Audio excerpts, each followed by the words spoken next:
बिस्मिल्लाहिर्रहमानिर्रहीम, अस्सलाम वालेकुम।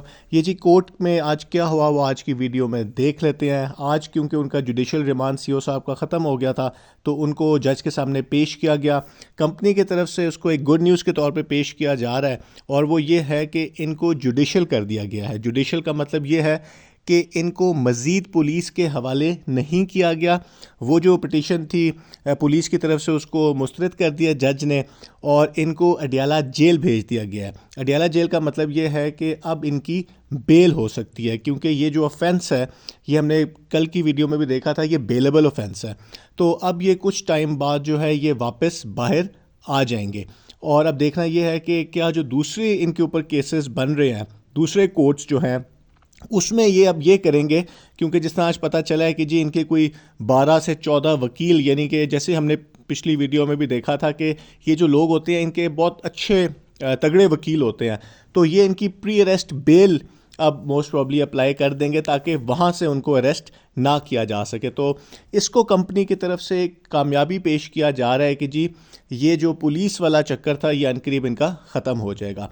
दूसरी जो एक बात की जा रही है वो ये है कि जी सीओ साहब ने उसमें जो स्टैंड लिया है, जो कहा जा रहा है वो ये है कि मैं पैसे वापस करना चाहता हूँ, लेकिन ये जो गवर्नमेंट का एक्शन हुआ है जिसके ऊपर मेरे अकाउंट्स फ्रीज हो गए हैं, इस वजह से मुझे बिज़नेस के अंदर ये सारी प्रॉब्लम्स आ रही हैं। तो ये तो जो बात है वो तो काफ़ी अरसे से वो बाहर भी यही कहते थे, जो कि उन्होंने जज के सामने भी कहा कि क्योंकि अकाउंट्स फ्रीज हो गए हैं और चूँकि जो इनके अकाउंट्स फ्रीज हुए हैं, जो SECP का इनके ख़िलाफ़ नोटिस आया था गैर कानूनी तरीके से इन्वेस्टमेंट लेने वाला, क्योंकि पाकिस्तान के अंदर कुछ लॉज ऐसे हैं कि भाई आपने किसी से इन्वेस्टमेंट अगर लेनी है तो उसका आपको इजाज़त लेनी होती है।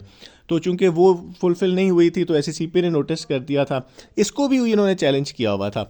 तो ये आज की एक तो ये जो आज हुआ है सारा, वो हमने इसको थोड़ा सा फोर्स ही कर लिया था कि ज़्यादातर चांसेस इसी के ही थे। और जो एक और बात है वो ये है कि हमारे सामने एक और कंपनी का केस है B4U का।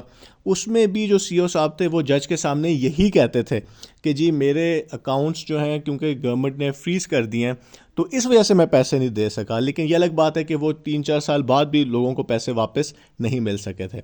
तो अब देखना ये है कि आगे की क्या अपडेट आती है, कंपनी क्या अपना प्लान बनाती है और क्या इन्वेस्टर्स को जल्दी पैसे वापस मिलेंगे या क्या कंपनी की तरफ से अपडेट आती है। बहुत बहुत शुक्रिया।